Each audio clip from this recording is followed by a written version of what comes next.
Olá, vamos dar continuidade aqui ao nosso módulo Citologia, né? Nós vamos falar agora das proteínas. Lembrando que eu sou o professor Warley Ferreira. Aqui nós vamos trabalhar o conteúdo completo de biologia para te levar ao seu sucesso nos vestibulares.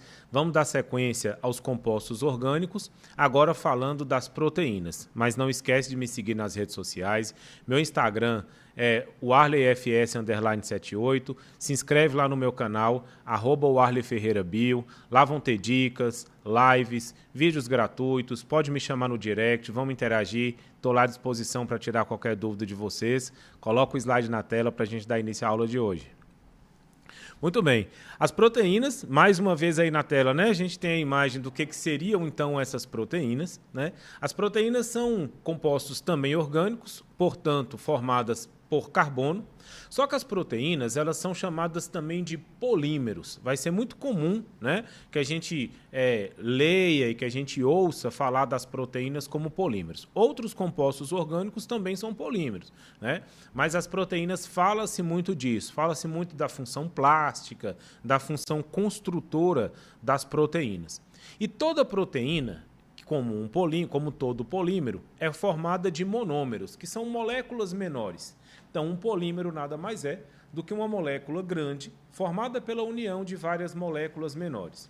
E o monômero das proteínas são os aminoácidos, como a gente pode acompanhar aí na tela. Os aminoácidos, eles são compostos por 4 ligantes no átomo de carbono. Tá? Então, nós temos aí o grupo amina, que é NH2, nós temos o grupo ácido, COOH, e aí vem da função orgânica, né? Amina e ácido carboxílico.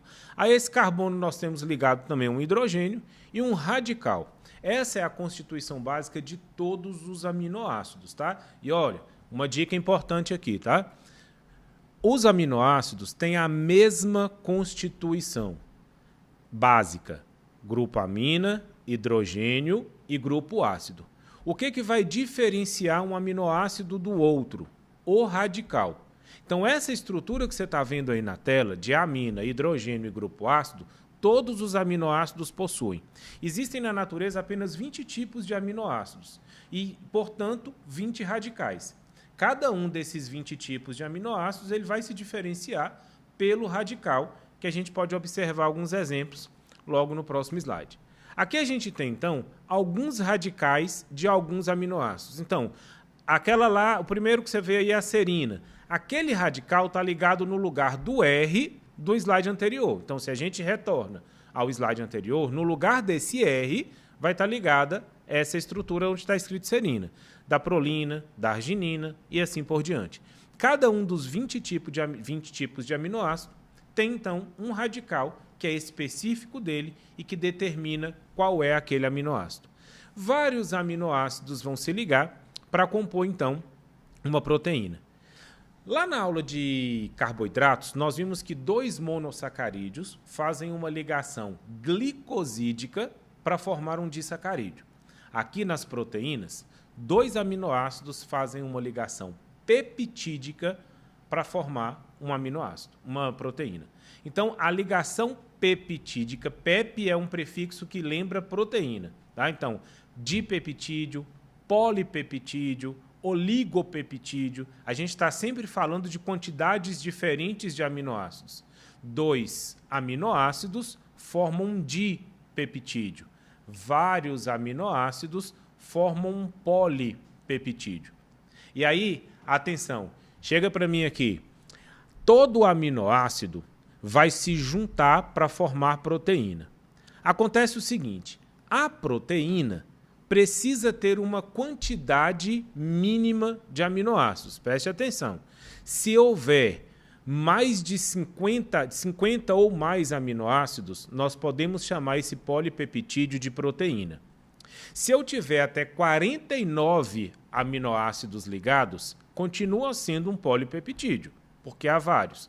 Mas eu não posso chamar esse polipeptídeo de proteína. Então, de novo, se eu tiver 49 aminoácidos ligados, é um polipeptídeo. Se eu tiver 50 ou mais aminoácidos ligados, também é um polipeptídeo, mas ele também pode ser chamado de proteína. Daí aquela velha frase, né? Toda proteína é um polipeptídeo, mas nem todo polipeptídeo é uma proteína. Voltando então para o nosso slide, nós vamos entender como é feita essa ligação peptídica, tá? A ligação peptídica ela tem um padrão para acontecer. Vai se ligar um aminoácido ao outro e esse aminoácido precisa perder alguns elementos para que ele se torne uma molécula instável e aí então a ligação aconteça. Lembrando que lá na química, as ligações químicas ocorrem para estabilizar os átomos. Então, se eu tenho um aminoácido, o carbono é um elemento tetravalente, ele já tem as 4 ligações feitas. Cada outro elemento do aminoácido também já está estabilizado. Não teria nenhum motivo para um aminoácido ligar ao outro. Então, nós não teríamos as proteínas. Portanto, para que um aminoácido se ligue ao outro, é preciso que ele perca elementos químicos da sua molécula, se torne uma molécula instável, tendo ligações livres, e aí essas ligações se juntam para estabilizar essas moléculas e assim eu vou polimerizando. Ou seja, assim eu vou juntando um aminoácido ao outro para poder formar a proteína. E o que o aminoácido perde? Sempre um aminoácido tem que perder a hidroxila do grupo ácido e o outro aminoácido precisa perder um hidrogênio do grupo amina. Isso é uma regra. Isso é um padrão. Como você está vendo aí, ó, a hidroxila que está circulada, o OH do grupo ácido de um aminoácido é perdido, um hidrogênio do grupo amina do outro aminoácido é perdido, porque a ligação ela vai ser feita formando uma molécula de água. A gente chama de síntese por desidratação. Eu estou juntando moléculas, mas eu estou liberando uma molécula de água. Para cada ligação peptídica realizada no seu organismo, é liberada uma molécula de água, que é utilizada dentro do seu próprio metabolismo. Bom, nós temos aqui, então, a ligação peptídica acontecendo, né? Nós temos aí o aminoácido 1 com o aminoácido 2. No aminoácido 1, vai se perder a hidroxila. No aminoácido 2, um hidrogênio.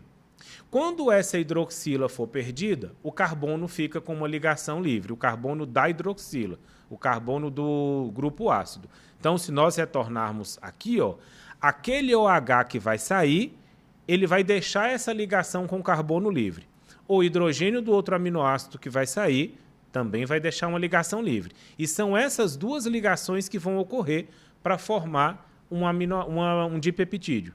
Então, o carbono do grupo ácido de um aminoácido se liga ao nitrogênio do grupo amina do outro aminoácido. É assim que se estabelece uma ligação peptídica.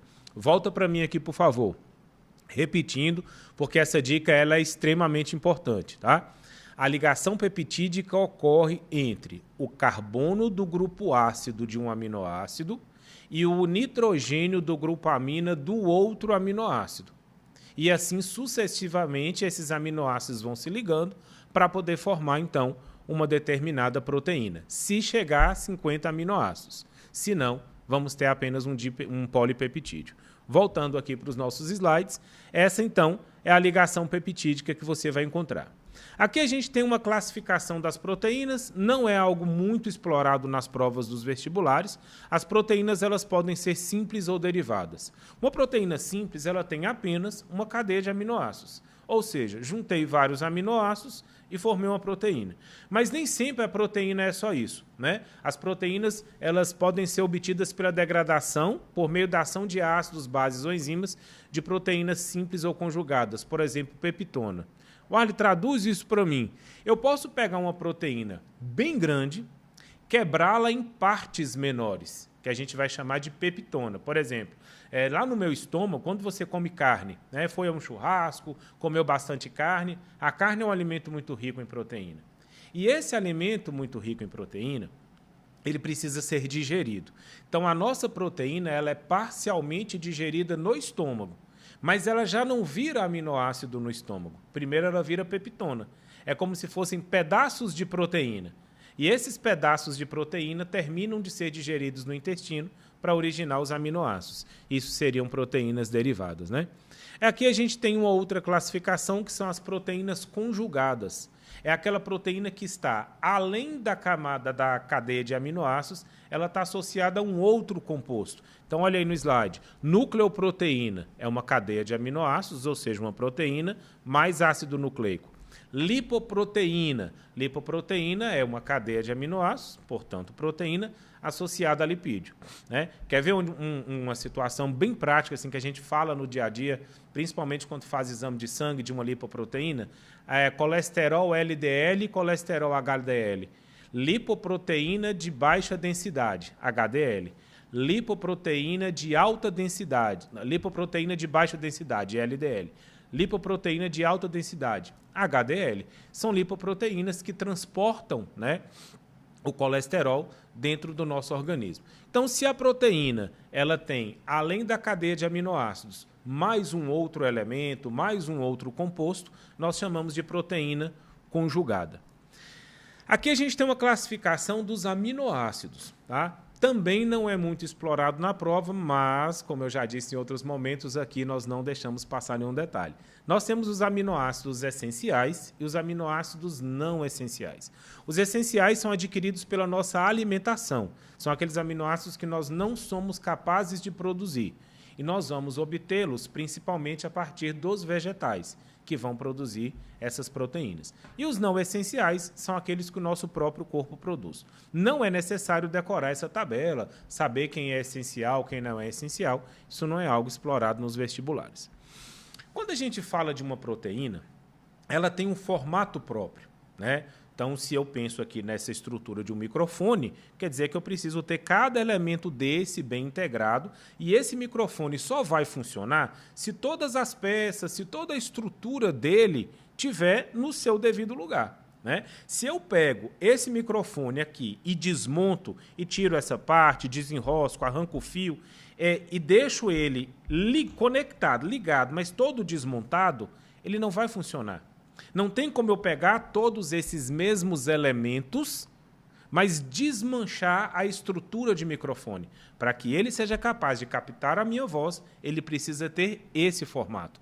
Não adianta eu pegar esse copo, se eu quebrá-lo em vários pedaços, continuam sendo pedaços de vidro, mas já não funciona mais como copo. As proteínas são assim também. Elas precisam, né, de ter uma estrutura própria. Então, como a gente vê no slide, existem 4 fases diferentes das proteínas. A gente chama de estrutura. E a estrutura espacial. A estrutura primária, a estrutura secundária, a terciária e a quaternária. Como vocês podem observar aí, ela vai avançando o grau de complexidade. E para que as nossas proteínas funcionem, atuem, elas vão precisar estar de forma mais complexa, normalmente na estrutura terciária ou na estrutura quaternária. Se uma proteína perde essa estrutura, por exemplo, a hemoglobina, que transporta o oxigênio no nosso sangue, se a hemoglobina, que é uma proteína quaternária, por algum motivo adquirir a forma primária, ela continua sendo uma proteína, mas ela perde a sua capacidade funcional. Ela está lá, mas ela não vai mais transportar oxigênio. E aí entra um processo chamado de desnaturação. Vem comigo aqui, porque essa dica é importante. Quando a gente chama de desnaturação, nós estamos falando que a proteína perdeu a sua estrutura espacial. Atenção! Perdeu a estrutura espacial. É pegar o microfone e desmanchar. As peças são exatamente as mesmas, não mudou nada. Porém, ele já não funciona mais porque ele precisava de que as peças estivessem nessa estrutura. Então, quando a gente fala de desnaturação, não quer dizer que deixa de ser uma proteína. Quer dizer que aquela proteína já não tem mais a mesma estrutura que ela tinha antes. A gente vê aí no slide que ela era uma estrutura mais complexa, mais enovelada, e agora ela é uma estrutura linear, uma estrutura mais simples, continua sendo a mesma cadeia de aminoácidos, não se esqueça disso. Exemplo clássico que a gente tem de desnaturação, a clara do ovo, que é rica em albumina, uma proteína. A clara do ovo, ela normalmente é meio transparente, meio gelatinosa e etc. Quando você, atenção, quando você aquece a clara do ovo, ela muda a sua estrutura. Ela deixa de ter essa estrutura gelatinosa para ter uma estrutura mais sólida. Ela deixa de ser mais transparente, ela se torna branca. E isso significa desnaturação. Quer ver a desnaturação acontecer? Esquenta uma frigideira, coloca um ovo dentro. À medida que você está vendo aquela clara e ficando branca, você está vendo as proteínas do ovo se desnaturando. E aí a minha pergunta, muda alguma coisa? Não. Se eu como o ovo cru, se eu como o ovo cozido, eu estou ingerindo proteína também. A proteína continua lá, mesmo após o processo de desnaturação. Quando nós fazemos a ingestão de uma proteína, é sempre com o objetivo de obtermos os aminoácidos. É assim, ó, eu como a proteína, então eu ingeri uma carne, eu vou digerir a proteína até ela liberar todos os aminoácidos que a compõem. E meu corpo pega esses aminoácidos, reorganiza para formar outras proteínas que ele precisa. Então, quando a gente ingerir um ovo, mesmo que as proteínas dele estejam desnaturadas, não tem problema. Meu corpo vai digerir do mesmo jeito e vai reutilizar os aminoácidos do mesmo jeito. Tá? Então, essa dica é importante. A proteína vai se desnaturar, mas eu não perco a função que ela vai ter no meu corpo. E a principal delas é fornecer aminoácidos. Bom, a aula de hoje é essa. Fico por aqui. Não se esqueça de me seguir nas redes sociais. Meu Instagram é warleyfs78 e o meu canal no YouTube, se inscreve lá, @warleyferreirabio. Lá vão ter dicas, vídeos, vamos fazer algumas lives. Pode me chamar no direct, qualquer dúvida. E eu te espero na próxima aula. Valeu!